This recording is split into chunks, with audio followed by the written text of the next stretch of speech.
Olá!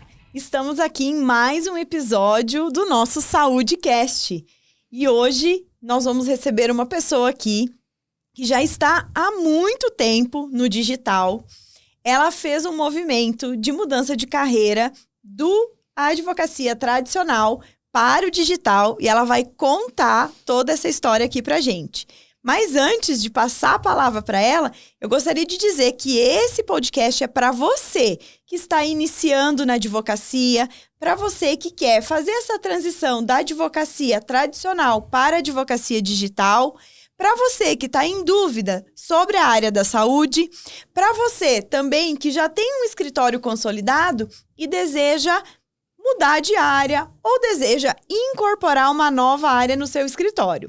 Então, hoje a nossa convidada ela vai nos ajudar a explicar como ela fez isso e se tornou uma referência nas áreas em que ela atua. E aí, nós temos orgulho de receber aqui a Pamela Padilha. Tudo bem, Pamela? Tudo bem, meninas? Muito obrigada pelo convite. É um prazer estar aqui com vocês.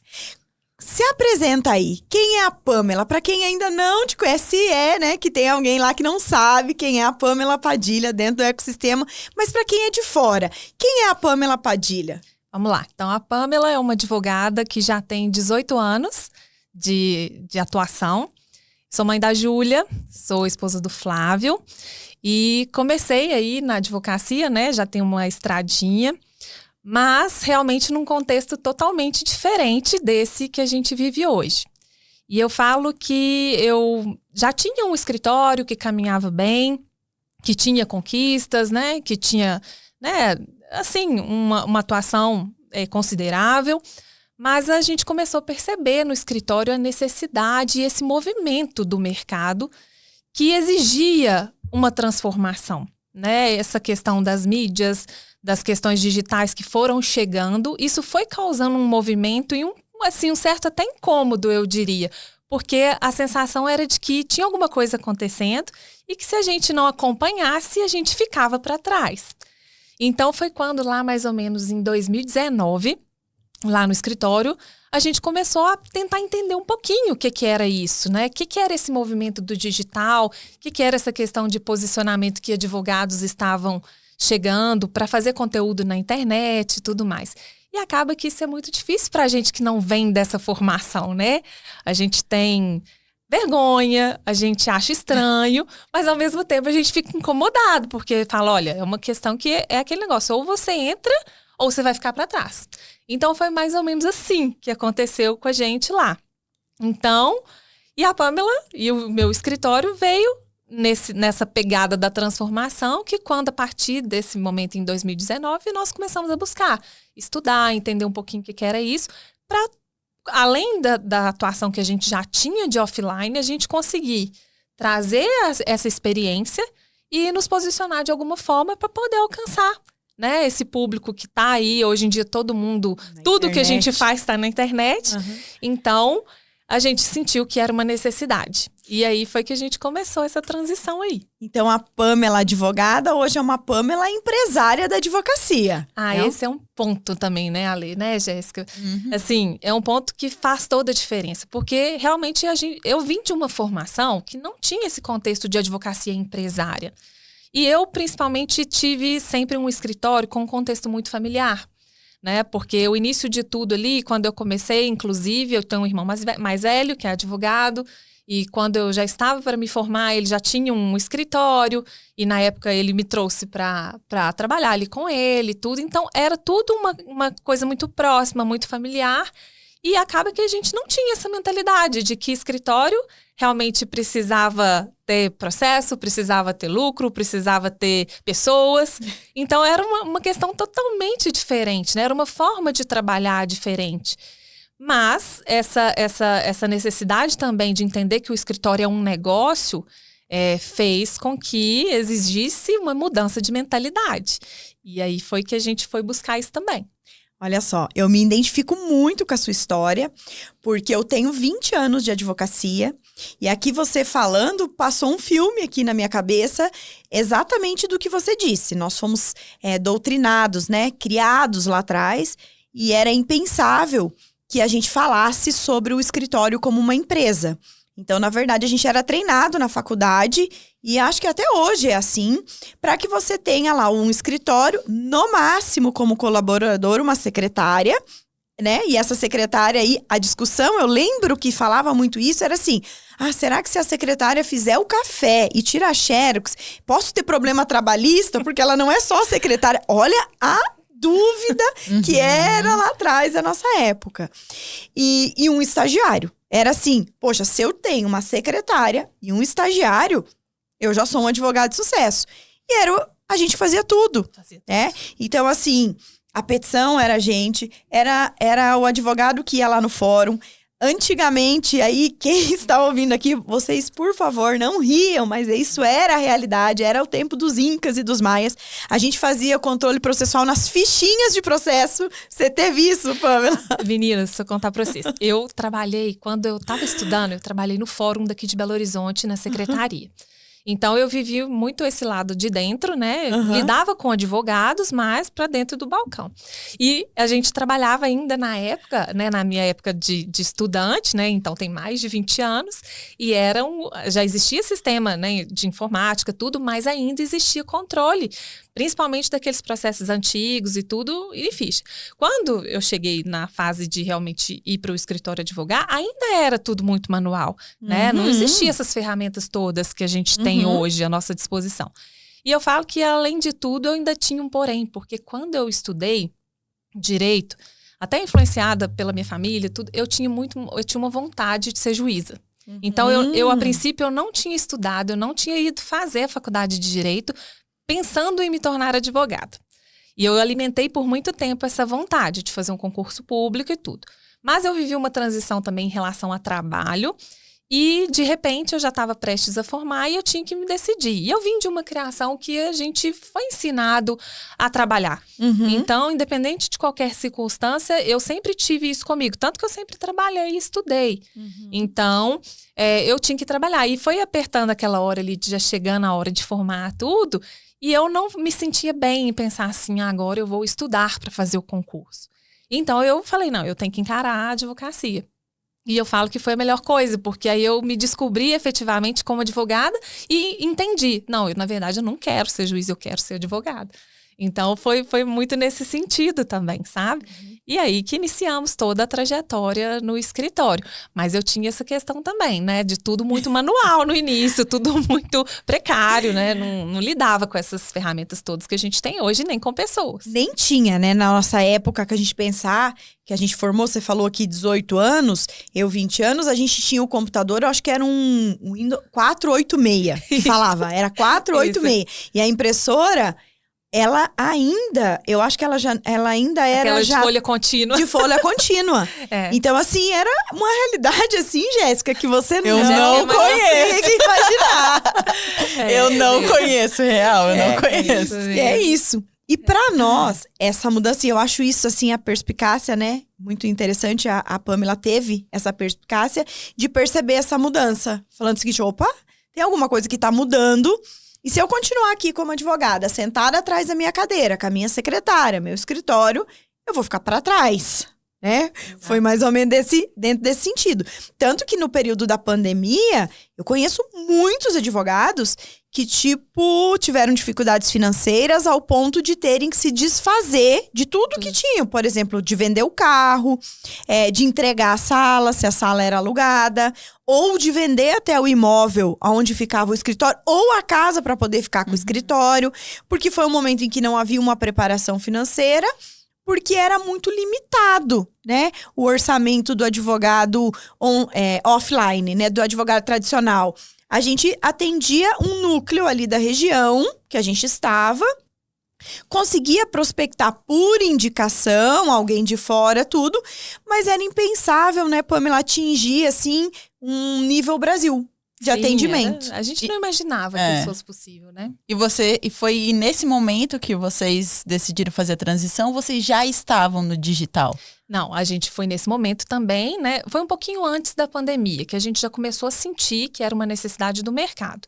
E aí, claro que potencializado pela questão da pandemia, que nosso escritório, por exemplo, ficou fechado, praticamente fechado mesmo, uns 8, 9 meses. Porque a justiça ficou fechado e realmente não estava com aquelas restrições todas e nós fechamos o escritório. Então, claro que potencializado com isso e com todo o movimento que foi feito, tudo aquilo que a gente estava acostumado a fazer, né, de forma presencial, passou a ser online. Aí foi até que um empurrão também, para que a gente falasse, olha, é uma realidade. E acho que naquela época a gente já começou a visualizar, olha, acho que nunca mais vai voltar como era antes, porque muita coisa funcionou muito bem. E evoluiu, né? E evoluiu, muita Evoluiu. coisa. Sim, a gente tem, né, até estatísticas aí de realmente até resultados muito positivos com a questão da virtualização dos atos. Então, isso aí foi essa realidade que deu esse empurrão e fez com que a gente entendesse, olha, é agora e tem que ser assim, não vai ter como ser diferente mais e vamos encarar. E teve objeção aí por parte da tua sócia, que você comentou até que é tua irmã, né? Ou foi uma coisa assim que foi fluida, as duas aceitou, cada um foi para um setor ali da parte digital, foi bem tranquilo? Olha, a minha irmã, ela é 6 anos mais nova do que eu. Nós somos praticamente do mesmo dia, mas com 6 anos de diferença. Olha, que legal. E aí, ela, por mais que seja mais nova, e também entendesse, porque já tinha uma mentalidade um pouco diferente até de formação, porque 6 anos querendo ou não dar uma diferença.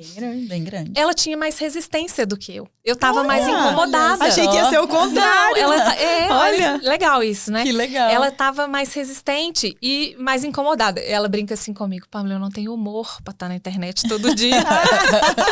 E eu falo, não é questão de ter humor. Hoje em dia você tem que estar, de bom ou de mau humor. É trabalho. É trabalho, né? Tem que fazer parte ali da nossa rotina.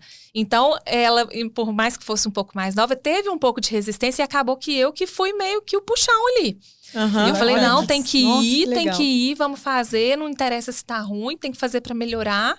E aí foi mais eu mesmo que encabecei isso dentro do escritório. Ai, que bacana. Hoje a gente já consegue... Ela gosta de ficar mais em bastidor, de cuidar mais de estratégia e de cuidar mais ali, né, da organização dessa questão do digital. E acaba que eu apareço um pouco mais, que ela fala que eu tenho mais bom humor para isso. Mas hoje a gente divide bem essa questão. Ela já, né, também... já acabou de entender que não tem outra via, que tem que ser essa mesmo.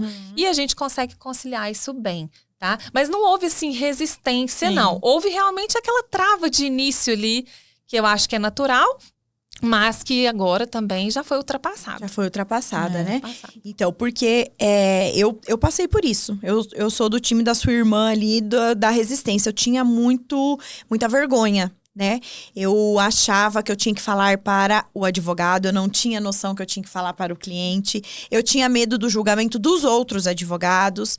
Então, assim, eu tive uma resistência bem grande no início, tanto que lá no escritório, como eu tenho as sócias, elas queriam que eu fizesse os vídeos, porque... como elas têm menos tempo de formação do que eu, elas queriam que eu fizesse, porque eu tinha uma autoridade já pelo tempo, né, de advocacia. E aí eu cheguei para elas e falei, olha, eu não consigo, né, não vai ser legal, eu não vou conseguir fazer.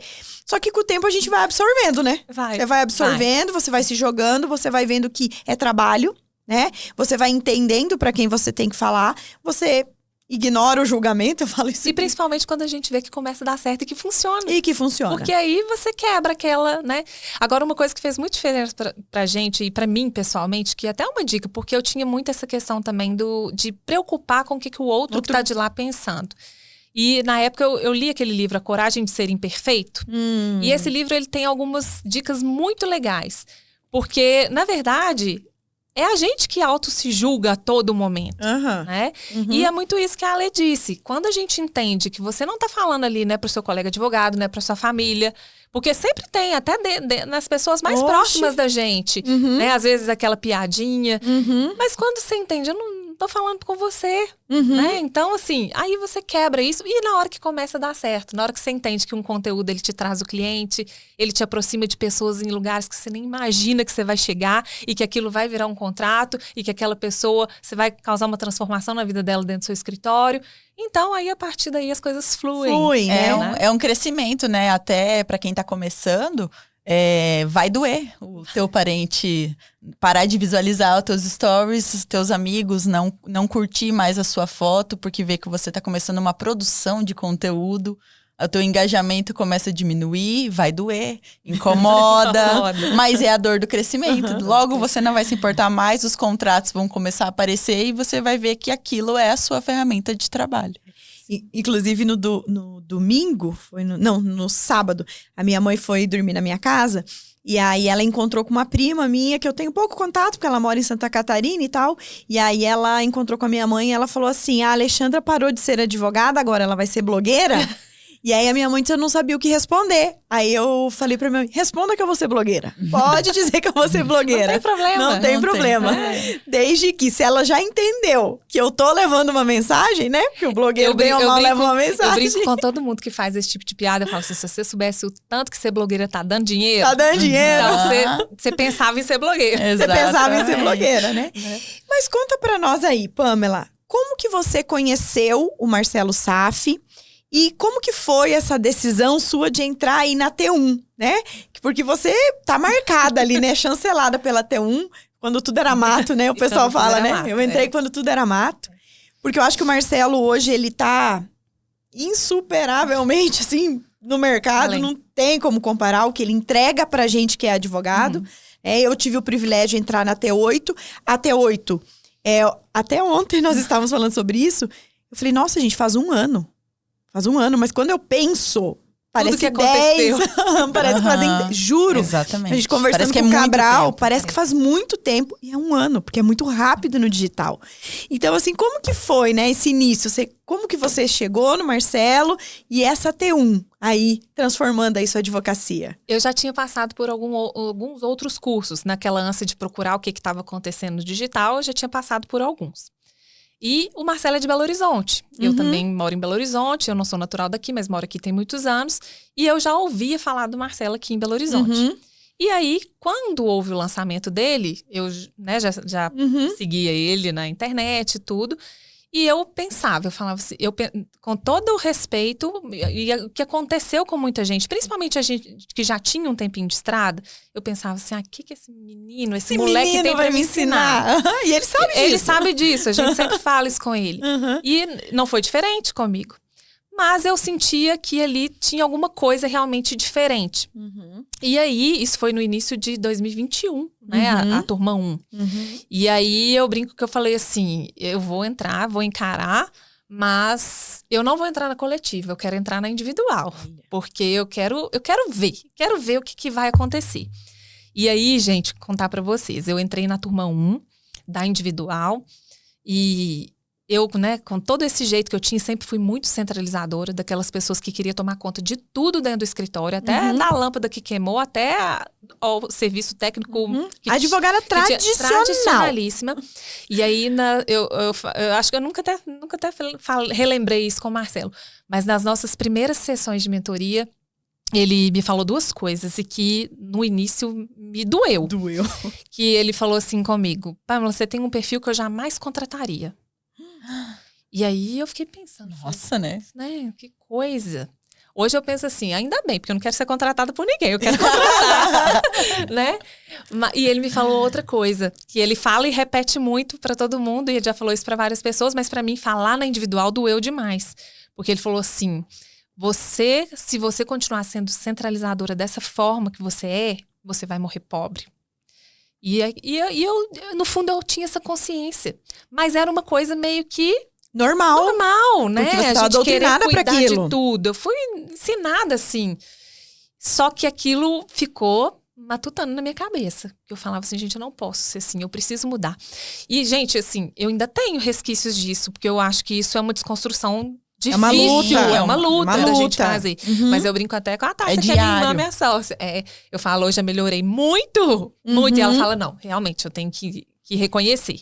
Mudou muito. E aí, eu cheguei lá na T1, né? E aí foi que eu entendi essa noção, essa dinâmica de que escritório precisava realmente ser empresa. E a questão do CNPJ não tem coração, isso acabava comigo, porque eu já tinha até algumas pessoas que trabalhavam ali com a gente, já tinha um tempo, e eu nunca soube, eu sempre fui mole para essas coisas de gestão. propriamente ali, para lidar com essas pessoas.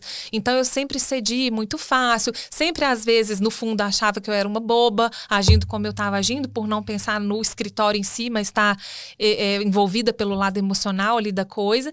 Mas fui aprendendo. Então, isso para mim, entrar naquele momento, que já era um momento de transição, de entender que existia uma nova advocacia, que existia um ambiente digital e que o escritório precisava ser diferente, então foi realmente uma virada total de chave, né? Eu mudei tudo em relação a tudo que eu tinha construído até então. Não que a gente abandona para sempre aquele offline da gente, porque isso não acaba, né?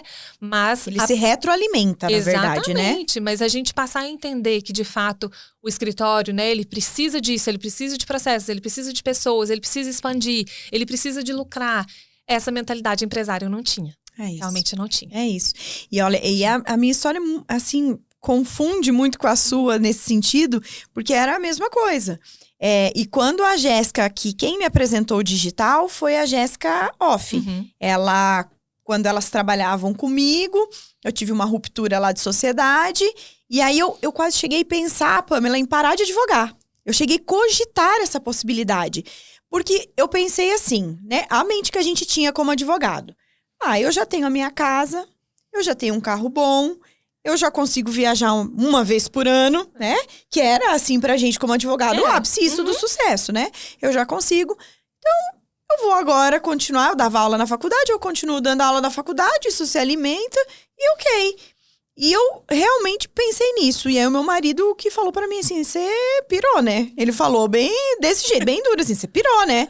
Você olha pra você trabalha de manhã até de noite, desde que você tinha 16 anos. Você acha que agora você vai conseguir virar madame? O que ele me falou, né? Você vai conseguir virar madame? Tipo, fazer massagem, academia e, tipo, ir nas compras de tarde? Você não vai conseguir. E aí eu falei, caramba, eu não vou conseguir mesmo, né? Eu parei. E aí eu conversei com as meninas, eu falei, eu gostaria de mudar, mas eu não sei como, né? Olha aí, né? Eu não sei como, do jeito que tá, eu não gostaria que ficasse. E aí a Jéssica falou assim pra mim, assiste esse cara aqui. Ela assiste o podcast. Ele tem uma coisinha diferente. Assiste. Eu ainda não tinha comprado nada do Marcelo, porque eu também já tinha procurado por outros profissionais, né, e mentores, e tinha me decepcionado, então eu tinha um receio. Então, do Marcelo, eu comecei a consumir tudo que era gratuito. Então, todos os podcasts, a questão da produção de conteúdo dele no próprio Instagram. E fazia sentido, né? Fazia sentido. E daí, quando a Alexandra mostra essa disposição, e daí, quando eu entro, e nesse momento eu entrei na sociedade, eu falei, olha, tem esse cara aqui. Começa assistindo o podcast dele. E aí, foi aí que a Alexandra assistiu e já comprou. Foi porque eu sou... O meu nome, eu acho que o meu sobrenome tinha que ser assim, execução imediata. Entende? Execução imediata. Eu não consigo... Não, daqui 3 meses nós vamos fazer uma coisa. Não, nós vamos fazer agora. Porque eu sempre tenho aquele raciocínio. Se eu fizer e der errado, passou. Foi, né? Se eu fizer e der certo, deu certo antes. Então eu comprei. E aí eu mandei pra ela, comprei a mentoria. E ela falou, não era pra você comprar. Era pra assistir o gratuito. Era pra você assistir o gratuito. Aí eu falei pra ela, se for pra mudar, vai ser agora. Eu falei, se for pra mudar, vai ser agora. Qual é a pior coisa que pode nos acontecer? É a gente perder o dinheiro que a gente gastou na mentoria. E, gente, se isso vale pra alguém, né? Exatamente. Esse passo, ele mudou completamente a minha vida. Eu vou falar de mim, Jéssica. A minha vida. Porque hoje a gente tem um escritório com... Hoje a gente já tem 7 colaboradores. Um escritório que era eu-keep, né? Tem 7 colaboradores. A gente já tem processos em 18 estados do Brasil. Eu adotei uma área completamente diferente da minha área, que era a área do criminal. E que foi o Marcelo que abriu os meus olhos. E uma coisa, você falou que ele te marcou em algumas palavras. E eu acho que ele tem esse dom de ser assertivo. A que marcou pra mim foi assim, você não precisa morrer numa área. Morrer agarrado com uma área, né? Se não deu certo, você parte pra outra. E aí eu falei, gente, eu não preciso ficar no criminal pra ir pro digital. Eu posso fazer outra coisa. E não é que não dava certo. Dava muito certo. Que a Alexandra era referência na nossa cidade. A ideia dela de mudar de área foi a questão de transformação de vida e uma questão pessoal, né? Que foi o meu filho, que ele começou a entrar na adolescência e ele começou a mostrar uma insegurança, porque ele percebia quem eram os meus clientes, né? E aí eu percebi, ele relatou isso pra psicóloga dele, e aí ele tinha um receio, assim, quando eu saía pra trabalhar, de eu não voltar. E isso acabou comigo. Exato. Isso acabou comigo. E aí, quando surgiu essa oportunidade, eu falei, gente, é o momento, sabe? É o momento. E eu não tive medo, eu me joguei, literalmente. Eu, ao contrário de você, Ale, meu apetite ao risco sempre foi muito pequeno. Então, eu sempre fui medrosa com essas coisas. Mas eu acho que o próprio ambiente onde eu me inseri, e estando lá desde a turma 1, vendo tudo sendo construído ali, e vendo outros colegas que, às vezes, com o mesmo medo que eu estava, às vezes mais atirados um pouco, se sobressaindo, dando certo, eu fui trabalhando, inclusive, esse apetite ao risco. Doses de coragem. Exatamente, era incentivo mesmo. E até hoje eu acho que o nosso grupo é muito isso. Né? É muito isso. E assim... É o mais legal. É o mais legal, porque aí você fala, cara, dá certo, tem tanta gente fazendo, por que eu não vou fazer? Né? E você vai quebrando essas coisas, essas limitações que a gente se coloca. E além de dar essa dose de coragem, a pessoa te dá o apoio pra você fazer. Exato. Porque você pode chamar qualquer advogado que estiver ali no nosso grupo e falar o seguinte, olha, estou pensando em fazer tal coisa, o que esse advogado vai dizer? Não vou falar nada pra Pamela, porque... Não, ela vai dizer assim, em que eu posso te ajudar? Exato. Ou então, já testei, já fiz, isso deu certo, isso não deu, né? O apoio ali, já isso o caminho muitas vezes. Isso daí é muito Ou, valioso. Nossa, gostei dessa área, vou entrar na tua mentoria pra me implementar no meu escritório. E ali todo mundo acaba compartilhando conhecimento, é muito bacana. É muito bacana, é muito certo? mesmo. E lá no seu escritório, Pamela, você falou comigo aqui que você atua na área do direito da saúde, que você tem direito médico e direito da saúde, mas você me falou uma coisa, que você já atuou lá do lado do nosso inimigo, né?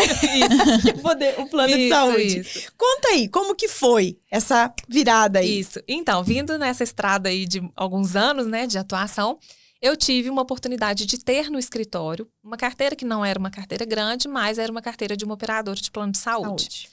E é aquele negócio, é muito trabalho, é muita responsabilidade, muita dor de cabeça. E realmente, se a gente for pensar na parte da remuneração, é muito pouco, porque esses contratos de contencioso de massa, né, são contratos muito apertados.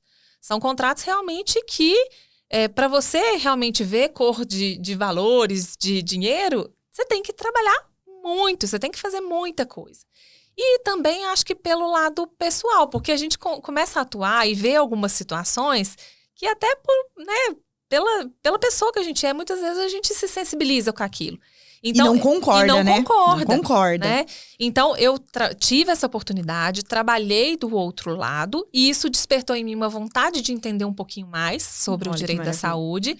E foi até que aí eu busquei cursos tradicionais mesmo, de fazer pós-graduação, de trabalhar com isso, de estudar, de procurar entender um pouco mais. E aí virei a chave também, porque eu falei assim, eu acho que eu tô do lado errado, né? Eu acho que eu quero o outro lado. E foi aí que, aproveitando essa oportunidade de ter que criar um posicionamento digital para o escritório, porque já tínhamos essa atuação de off, mas que não era nem perto da proporção que a gente alcança hoje, eu entendi, falei, olha, já que eu posso empacotar alguma coisa daquilo que eu gosto, que já tenho experiência no escritório, para trazer para o posicionamento digital do escritório, eu acho que a área da saúde é o ideal.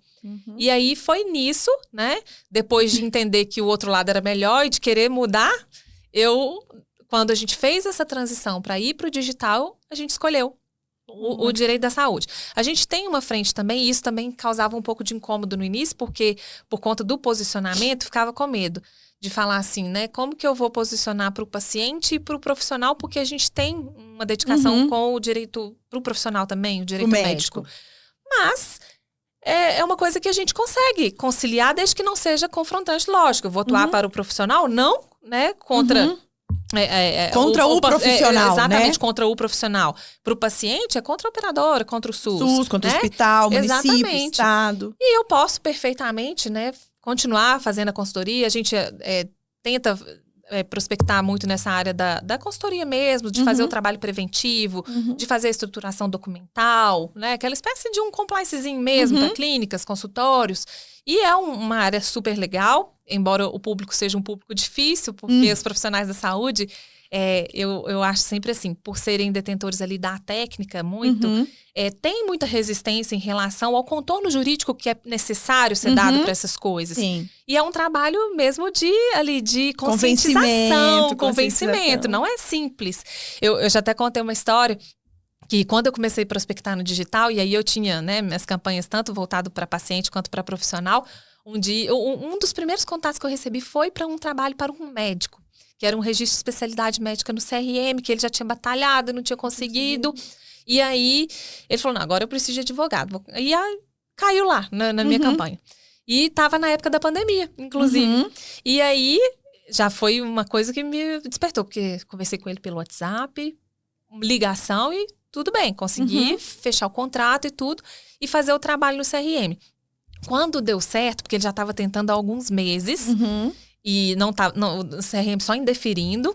E ele tinha uma particularidade porque ele queria comprovar uma especialidade de um período que ele trabalhou num hospital que a documentação médica foi queimada, porque teve um incêndio. Nossa. E ele não tinha lastro documental. E a gente precisou construir isso, né? Pegar ali colegas contemporâneos da época, construir uma documentação, fazer atos notariais de cartório. A gente precisou fazer um tanto de coisa para construir a documentação para o CRM entender. Não, de fato, ele tem, né, direito à especialidade.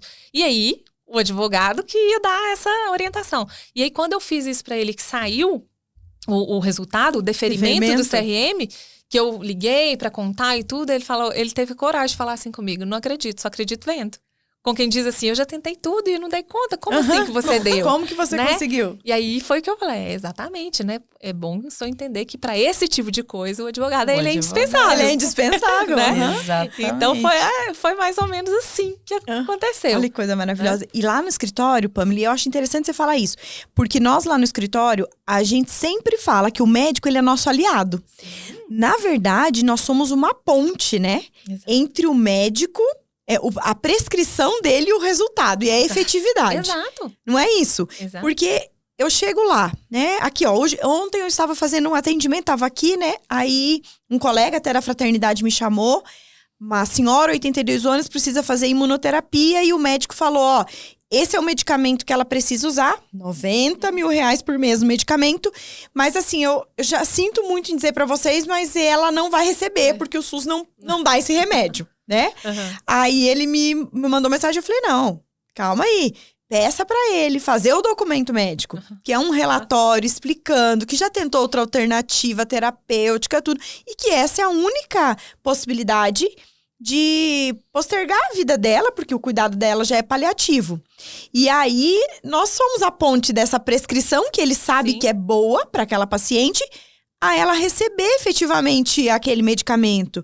Então, eu acho que quando o médico entender que nós somos mais aliados dele, né?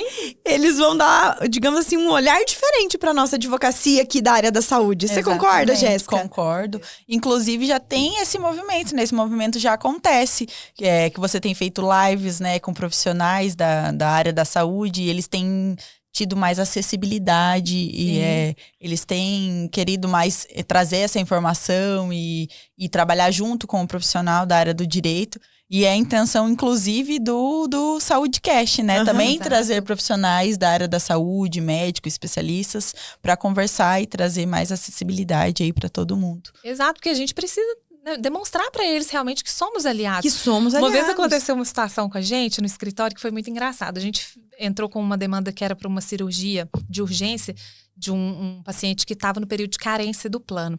E aí, né, nós tivemos que juntar a documentação, tudo, ajuização, e conseguimos, foi até num sistema de plantão, porque era realmente muito urgente a situação. E aí saiu liminar, o paciente conseguiu, tudo. E aí, um belo dia, a gente está lá no escritório, o meu celular pessoal tocou, e aí eu fui atender, e era o médico que tinha feito essa cirurgia. E aí ele falou assim, doutora, deixa eu te falar, eu que estava lá no dia do plantão, eu que fiz a cirurgia do seu fulano e tal, eu quero entender como que deu certo esse negócio, porque eu tô cansado de ter que fazer procedimento de urgência, inclusive, e depois ficar penando para receber do plano. Aí, ó, Então, tá eu vendo? quero entender. Aí eu achei aquilo engraçado, né? E conversei, expliquei e tal. E ele falou, não, é muito bom, a gente precisa saber que isso acontece, isso. como que é isso. Aham. Porque a gente fica em situações, às vezes, de dificuldade também, porque você tá aqui no plantão, você não pode negar o Exatamente. atendimento, né? E a gente fica assim, ele me ligou pra saber. E eu tenho sentido esse movimento nas lives, né? Eu fiz várias lives já com médicos e eles demonstram essa curiosidade de entender como funciona. Porque eles têm essa frustração, né? De saber que eles poderiam dar uma qualidade de vida a mais para o paciente, às vezes uma sobrevida a mais para o paciente, só que eles, a única coisa que eles podem, né, entre aspas, fazer, que já é muito, mas é a prescrição. E aí eu entrego lá uma prescrição para o paciente, ele não pode comprar o medicamento, do que Não adianta? adianta. Do que adianta aquela prescrição? Então, essa conscientização. E eu acho que o nosso trabalho aqui, o seu, Ju, né? Você também está nessa área. E o seu mais até, porque você também atende o médico, né? Junto com o paciente na área da saúde. É um trabalho que vai mudar ainda essa realidade. Porque a advocacia na área da saúde está começando. Tá começando. Com certeza. Né? E, inclusive, até muitos médicos, por falta de informação, às vezes acaba não prescrevendo aquele medicamento ou tratamento, porque ele já fala, não, o SUS já vai negar, então ele deixa de prescrever. Eles têm esse receio, Exatamente. né? Eles deixam de prescrever e o paciente deixa de receber aquele tratamento. Então, o médico, ele não é do advogado da saúde de forma nenhuma o inimigo. Ele é o aliado. É o aliado, exatamente. Sem Ele o é- relatório dele, nós não conseguimos fazer muita Nós coisa. não conseguimos fazer nada. né? Exatamente. E é importante, porque na sexta-feira que eu atendi no escritório, esse foi um paciente offline que veio por indicação da cidade, por conta de uma pessoa ter visto os nossos posts, tudo. Falou, ó, tem lá um escritório que faz direito da saúde, um moço, ele tem uma doença rara desde os 17 anos, começou a doença rara e agora ele tem 27. E é uma doença, assim, realmente, quando a gente fala rara, a gente sabe que existe um grupo de doenças, mas esse menino é, assim, raríssima. Ela é muito mais. Até na literatura eu fui já fazer a pesquisa, assim, é totalmente experimental o tratamento. Mas é uma condição extremamente dolorosa que ele tem. E aí nós entramos em contato com o médico que fez a prescrição, porque a gente precisava atualizar a data do documento médico. E aí ele disse assim, tomara que vocês consigam. Tomara que vocês consigam, porque esse menino sofre demais. Então, olha a transformação né, que é possível para essas pessoas. Isso que eu acho lindo no nosso trabalho, que a gente acaba participando ali, às vezes, até da cura, porque tem muitos casos que tem cura, né? Que a gente fala, inclusive, que o diagnóstico do câncer não é uma sentença de morte. Então, olha que lindo a gente participar junto com o médico da cura e daquele processo daquele paciente. Eu acho isso realmente muito incrível, né? O nosso trabalho, como a gente também consegue complementar aí junto com o médico. A transformação, entrega e a demanda. demanda. É o TED, É o TED né? mesmo. Que a gente aprende lá no começo da mentoria, na aula gratuita. Exato. Quem assistiu a aula gratuita do SAF, né? Que ele tá agora aí com as inscrições da mentoria. Quem assistiu a aula gratuita já ouviu ele falar no TED, né? Exatamente. Transformação, entrega e demanda. E em cima disso a gente tem muita coisa. E assim, entrando na parte de atendimento, saindo do empreendedorismo no jurídico e entrando na parte aí de casos médicos e de pacientes e tudo mais. Conta pra gente, Pamela, um caso aí que marcou o teu escritório. A gente tem alguns casos, né, que marcam muito. A gente teve um caso de uma situação de um paciente com câncer de cabeça e pescoço, que foi muito impactante assim, pra gente. E, por incrível que pareça, um caso que o tratamento foi eficiente. Mas me marcou muito porque esse senhor, ele veio do online, mas ele é de Belo Horizonte, ele quis ir presencialmente no escritório com a esposa. E o câncer de cabeça e pescoço dele era exterior. Externo, exposto. Então, eu atendi tudo, e querendo ou não, né, eu visualizei a situação dele ali. E aí, ele estava muito apreensivo, e a esposa também era paciente oncológica, então uma família muito sensibilizada com essa questão de saúde e tudo.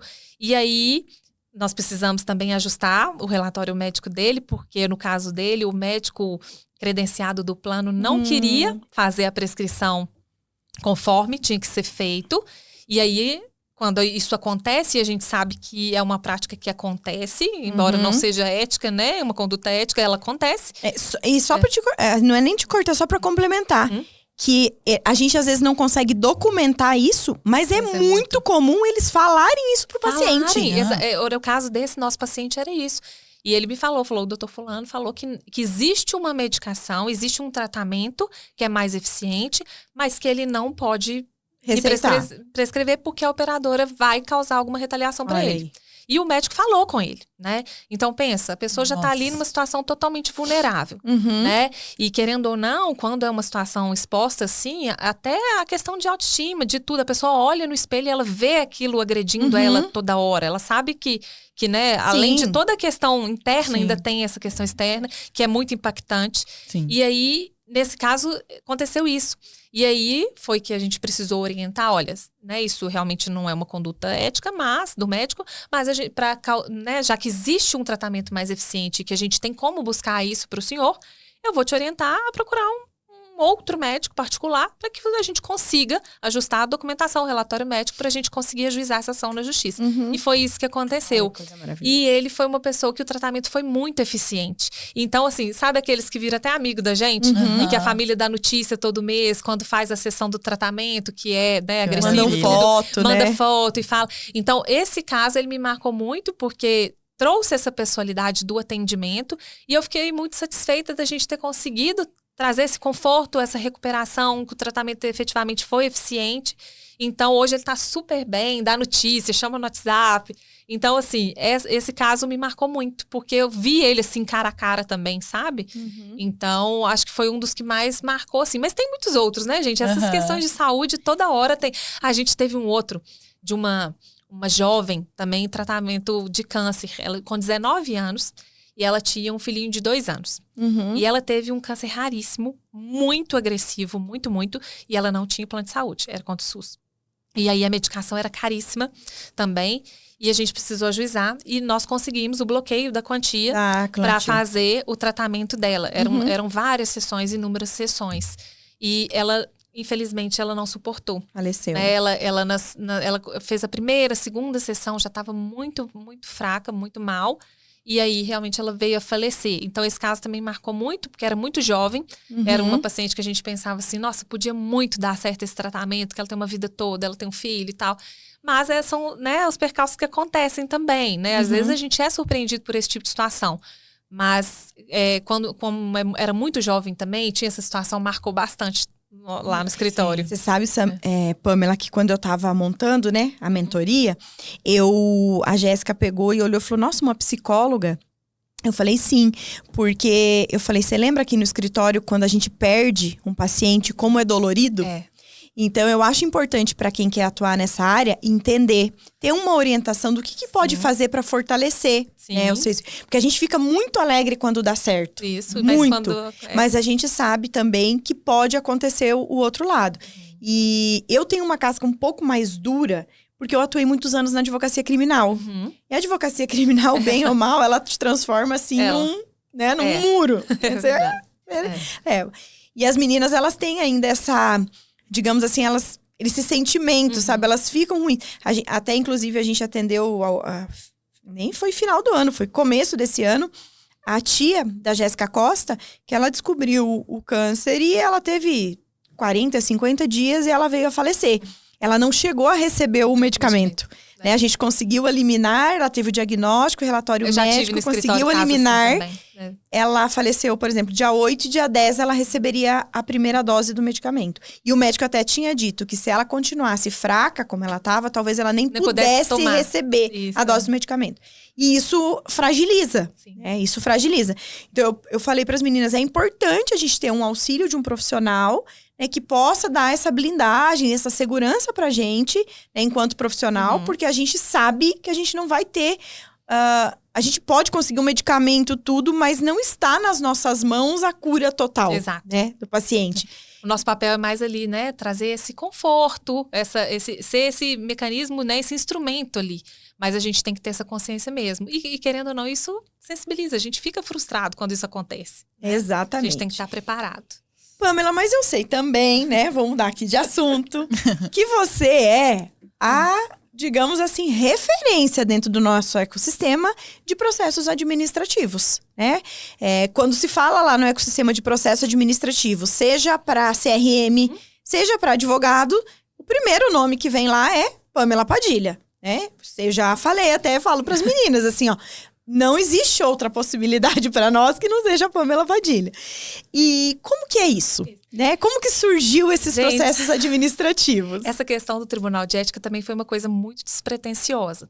Mas foi assim, um dia, um colega de fora, isso deve ter uns 12 anos, pediu para fazer uma diligência na OAB aqui em Belo Horizonte, e comparecer numa sessão de julgamento. E aí, eu pessoalmente fui lá nesse dia, nunca tinha ido numa sessão de julgamento da OAB, não sabia, não tinha nem noção nem como que funcionava. Sou daquelas que sabia que o estatuto existia, porque eu estudei para fazer a prova, né?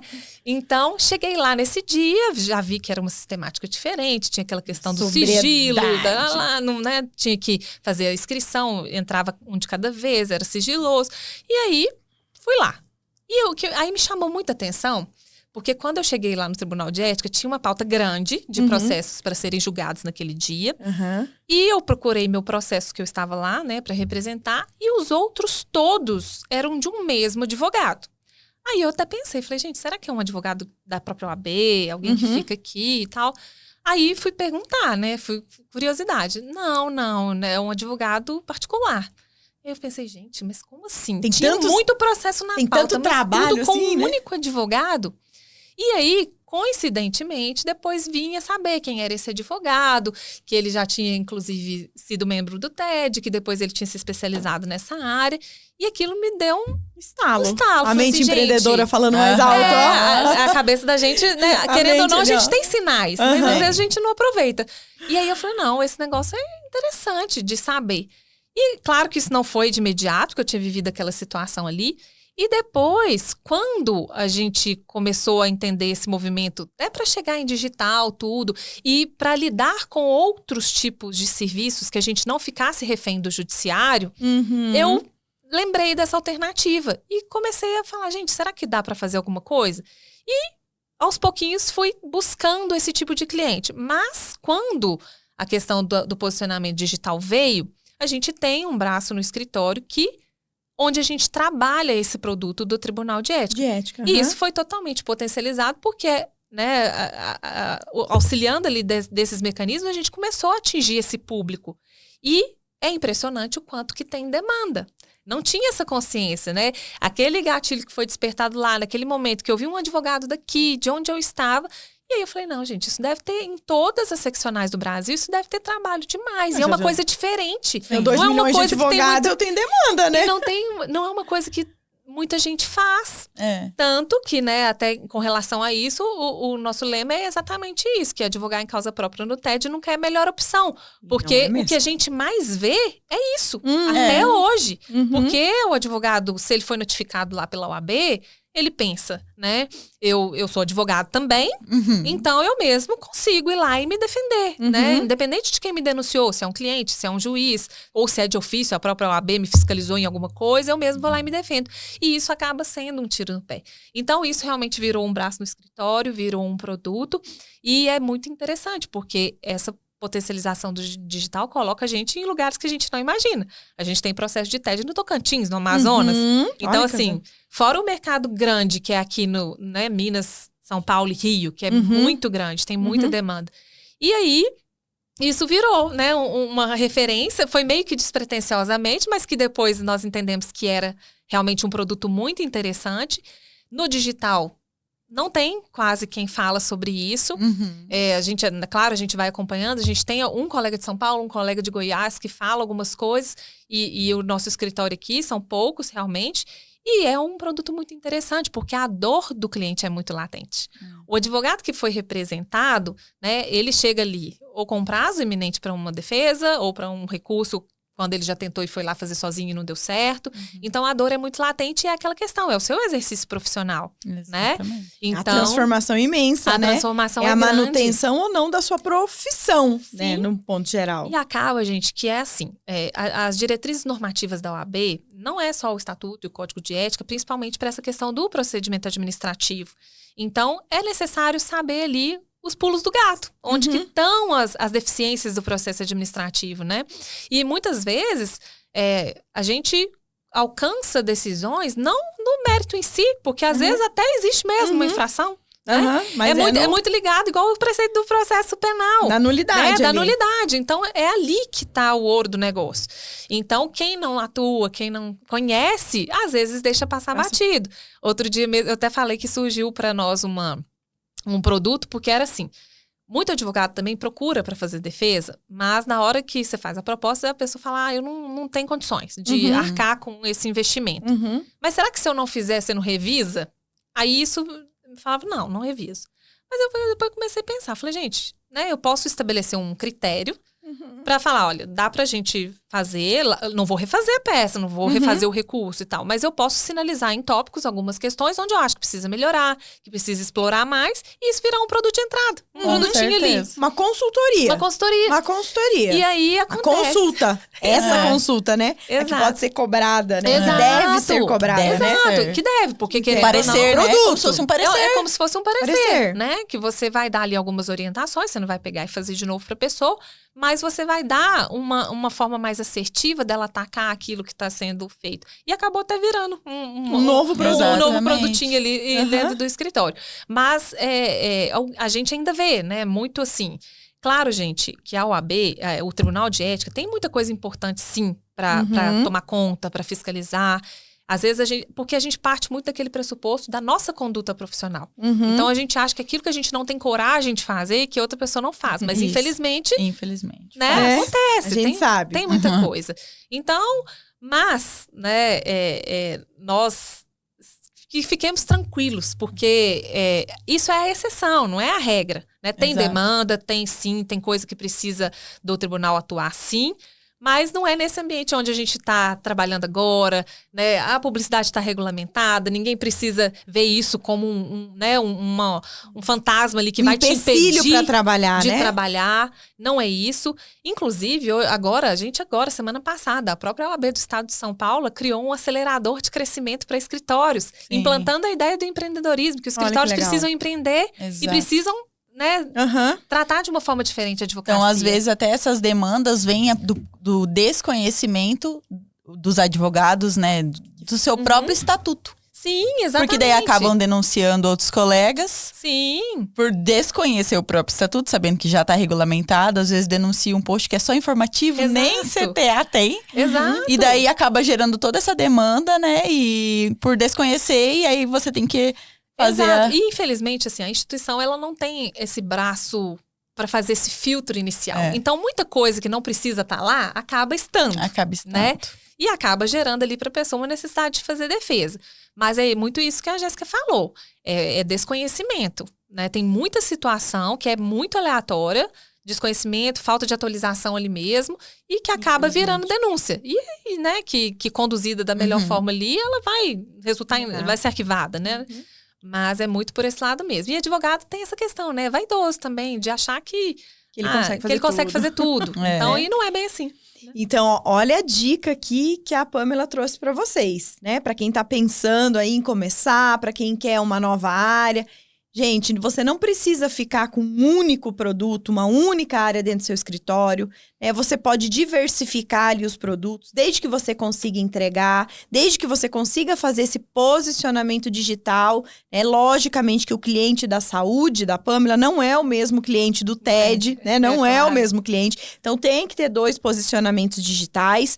Mas eu tenho certeza que quando ela optou por essa mudança ou por essa soma de serviços, ela tinha consciência de que ela precisaria ter um posicionamento diferente para cada uma dessas áreas. Né, Pamela? Sim, exatamente. Eu acho que isso é muito importante frisar. Então, assim, são várias opções, né, que a gente tem aí dentro do mercado. E o Gilberto falou um negócio aqui no outro podcast, foi bem legal. Ele falou assim, quando eu tava lá dentro do meu quarto atendendo home office, eu nunca imaginei o mundo que tinha lá fora. E eu acho que a principal função que a gente tem aqui, e eu acho que nós, como dentro de um ecossistema, como esse que a gente faz parte, é transbordar e mostrar para as pessoas que existe sim uma advocacia empreendedora, que você pode andar dentro das regras. Pode não, deve, né? Andar dentro das regras, Sim. mas que não é pecado, né? De forma nenhuma você prosperar. Exatamente. Meu amor de Deus, né? Não é pecado você prosperar. Então, que ruim, né? É você ficar lá com dificuldade para pagar seu aluguel do escritório, com dificuldade de você poder dar uma vida um pouco melhor para sua família, né? Dificuldade de você ter tempo, às vezes, para sua família. A Pamela, eu tenho uma conexão com ela que ela nem sabe, que é a filha dela, a Júlia, que anda de cavalo, né? A minha enteada, a Maria Eduarda, ela tem 22 anos. A Maria Eduarda, ela fez prova de muito tempo, ela praticou hipismo clássico. E lá na adolescência dela, ela migrou pro hipismo rural. E ela faz provas, né, de cavalo. Então, sempre que eu olho lá, a sua filha com as trancinhas, com o cap, com a calça de montaria, eu lembro, né, do caminho. Eu acho muito bonito. E é tão gostoso, porque assim, acho que isso era um sonho meu. E eu nunca tinha tido a oportunidade de fazer. Quando, aí do nada, influenciada na rede social de uma amiga, que a filha fazia, eu comecei a ver, falei, quero levar a Júlia pra fazer isso, gente. Vamos ver, quem sabe ela gosta, né? E foi muito engraçado, porque ela teve fases. No primeiro momento, ela ficou encantada com a roupa, claro. E ela falou assim, né? Quero, mamãe, quero fazer, mas eu gostei da roupa. Da roupa? Falei, não, calma, não é assim. Tem que ver se você gosta primeiro do negócio. E aí, isso realmente proporcionou pra gente um tempo. Hoje eu não consigo muito, durante a semana, né, levar, porque é longe, tudo aqui de onde a gente mora.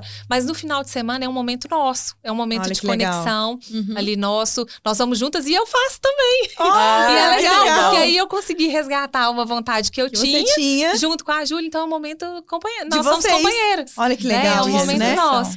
E acaba sendo ali uma delícia, é uma terapia, tudo. E aí é um momento que, e querendo ou não, né, foi proporcionado pra mim e pra ela ali. E sabe uma coisa que eu acho legal desse mundo, né? Do cavalo em si. Do cavalo como, independente de ser o hipismo clássico, rural, de ser o pessoal que faz cavalgada e tal. O ambiente. Porque o ambiente ali é um ambiente majoritariamente familiar. Exatamente. É um ambiente em que as pessoas se conectam, que vão com a família, que participam com a família, que programam os eventos em família. É verdade. Então é um ambiente muito legal para você estar inserido, né? E é legal ver isso porque a gente sabe a importância do ambiente. Sim, com certeza. Nós aqui dentro da nossa advocacia, a gente sabe. Quando a gente vê o filho da gente assim também gostando no ambiente, eu sei que ela vai ter algo diferenciado no futuro, né? Verdade. Com certeza. Porque o ambiente transforma. Como transforma, né, gente? Acho que nenhuma de nós aqui permanece a mesma, né, Ale? De 20 anos atrás ou de alguns anos atrás, E a mudança é contínua. Né? A mudança é contínua. E eu falo, gente, eu entrei na T1, igual nós falamos aqui no início, mas assim, toda turma é atualização, toda turma é aprendizado e vai chegando mais gente nova, mais gente empolgada e aquilo vai contaminando ali, eu falo, contaminando. Olha, no final de semana agora teve o método vitrina, né, da T13, da turma 3. Você vê, eu assisti a 8, 9, 10, 11, 12, 13. 5 turmas. E parece 14, 10 né? anos. Que foi o vitrina da 13. Da 13. Vai ter o da 14. E eu assisti no vitrina com a cabeça de hoje, né? E aí eu fiquei pensando, caramba, como que eles estão ouvindo isso? Porque eu lembro que quando a gente assistiu o método vitrina, eu saí de lá alucinada. Eu não dormi uma semana. Porque eu queria fazer tudo no mesmo dia. Porque eu sou ansiosa, eu queria fazer tudo no mesmo dia. Então, transforma. E é legal porque a gente vê a evolução do próprio ecossistema, né? Sim. O próprio ecossistema falando assim, nossa, ó, lá dava certo isso, mas agora não vai mais dar. Então a gente tem que aplicar isso. E as pessoas trazendo isso para discussão, isso é muito legal. Isso é sensacional isso. Eu acho que esse ambiente, assim, eu até falei com o Marcelo no dia do lançamento dele, que eu estive lá. Você foi lá na casa dele, eu fui né? lá num dos dias, falei, Marcelo, eu fico tão agradecida e tão orgulhosa de tudo que a gente vê que foi construído, porque no início éramos ali umas 30 pessoas, né? Hoje a gente não dá conta nem de conhecer todo mundo. Já acompanhar, né? Gente que Mas é tão legal e ver as pessoas transformando, as pessoas conquistando. E é o que eu falei, isso acaba sendo ali um incentivo pra gente, né? É um gás que a gente ganha todo dia. né, ali no grupo, tudo. Então, é um ambiente que a gente não quer estar fora dele, nunca De mais. jeito né? A colaboração ali dentro, né? É muito incrível. Isso. Porque daí não é só o Marcelo trazendo novidade, trazendo outros produtos e conhecimento. Os próprios alunos têm os workshops, né? Isso. Então, às vezes, um aluno que nem o Egg, que entende muito de chat GPT, acaba dando uma aula para todos os outros advogados saber usar, como é que funciona, comando. Isso fora os outros workshops que tiveram. Então, esse ambiente de colaboração, de incentivo e de levando para o próximo nível é sempre constante e acaba todo mundo elevando o nível, né? Levando o nível. Não, isso é muito bom, né, gente? E não tem como quem tá ali dentro aplicar e não ter resultado. Né? Não tem como. É a palavra Não tem da como. vez, é a execução. Exato. Né? Eu falo Sim. muito assim, que às vezes existe o time de cada um. E isso tem que ser respeitado, né? Tem que ser respeitado. A gente não tá ali numa corrida, numa competição, né? Então, até para quem às vezes fica muito ansioso com essa questão, vou mudar o escritório todo, vou fazer processo interno, vou contratar. E isso, às vezes, traz uma insegurança. Não é uma corrida, né? Não é uma corrida. É claro que... Respeite o seu tempo. Respeite o seu tempo, mas a execução, ela é a chave ali de gerar a mudança. E o sucesso, ele como. é diferente para cada pessoa, Sim. né? Então, sucesso para mim pode ser ter mais tempo livre. Para você é um escritório gigante, é você ter mais filiais. Isso. Então, e isso é bem relativo. Então, o sucesso, ele é diferente também. E todo mundo tem que respeitar o processo, mas a execução é para todo mundo. Não é comparação. Isso não é É individual, não é muito diferente de uma pessoa para outra. Né? Exato. Não é. Tem algumas pessoas que sonham, por exemplo, igual o Alexandre Ferreira, que o sonho dele era ir morar nos Estados Unidos, ele conseguiu construir isso, né? O meu sonho talvez seja morar, o meu sonho, todo mundo sabe que é morar na praia, que eu falo assim, o meu maior sonho é envelhecer numa praia, ter uma vida tranquila, e tá tudo bem, né? Porque isso depende muito do que a gente quer, né? De um pro outro. Exato. Mas, gente, olha, a conversa boa passa rápido. Faz quase uma hora, quase uma hora que a gente tá aqui conversando. A Pamela é sensacional, sempre muito simpática, muito solícita, né, Pamela? A gente se aproximou um pouco mais agora. Como você falou, é tão dinâmico, é tão tudo que a gente acaba não conseguindo, muitas vezes, criar uma conexão rápida com as pessoas. Mas eu acompanho o trabalho dela ali na rede social, acho muito legal, principalmente o da Júlia ali, o cavalo, eu sempre tô de olho ali, porque eu me lembro, assim, né, do que eu passei. E eu queria te agradecer por você ter aceitado esse convite, né, de vir aqui nesse novo projeto, que é esse Saúde Cast. Esse projeto aqui, ele tem a intenção de inspirar advogados que queiram, de repente, vir para a área da saúde. Mas não só para a área da saúde, mas que queiram explorar um mercado novo, vir para uma... Né, ver o que a gente passou, as nossas dicas. Compartilhar, né? Dar essa... digamos assim, esse testemunho para que as pessoas saibam que é possível, né, mudar. E também aqui, né, a gente vai ouvir muitos profissionais da saúde, né, com dicas até sobre medicamentos terapêuticas, para que o paciente possa escutar um SaúdeCast e ver, nossa, olha, eu passei por esse problema de saúde e aqui existe um caminho. Essa é a ideia, né, também desse podcast. E eu fico muito honrada de ter recebido você, porque você é, né, uma referência aí na área da saúde, né? Inegavelmente, porque você atua ainda com o médico e com o paciente. Então, muito obrigada por você ter aceitado esse convite. Meninas, eu que tenho que agradecer. Foi um prazer estar aqui com vocês. Eu desejo muito sucesso aí nesse projeto. Vocês também. A história de vocês é muito inspiradora. Eu já estava lá no grupo quando vocês chegaram, quando vocês implantaram, né, a pasta da saúde no escritório de vocês e que vocês foram construindo isso e em tão pouco tempo se tornaram tão grandes, né? Isso pra gente também é um grande orgulho, para mim pessoalmente. Eu fico muito feliz, desejo que vocês tenham aí muito sucesso cada vez mais, que esse projeto alcance muitas pessoas que precisam muito de tudo que vocês vão fazer e trazer aqui, tá? Contem comigo, gente. Quem quiser te encontrar nas redes sociais, fala aqui pra câmera essa aqui, né? Quem quiser encontrar a Pamela, deixa uma mensagem aí pra quem tá nos ouvindo. E diga os seus arrobas para te encontrar. Ó, quem quiser me encontrar na rede social, eu tô no @PamelaCpadilha.adv ou então no @Além do Judiciário. Lá vocês vão me encontrar. E o recado que eu deixo para todo mundo que está aí pensando em implantar a pasta de saúde ou pensando, né, em se posicionar de alguma forma no digital é venham sem medo. Não pensem naquilo que os outros vão achar. Faça por você, faça pela sua família. Vale muito a pena e vocês vão ver o jogo mudar. É isso aí. Foi um Obrigada prazer. de novo. E ó, vocês assistiram aqui mais um episódio do SaúdeCast. Espero que vocês tenham absorvido as dicas valiosas que a Pamela trouxe aqui. Siga ela lá nas redes sociais. Ela é uma parceiraça dentro do ecossistema e eu tenho certeza que se você precisar, ela vai te ajudar, tá bom? Um abraço para vocês e até o nosso próximo episódio.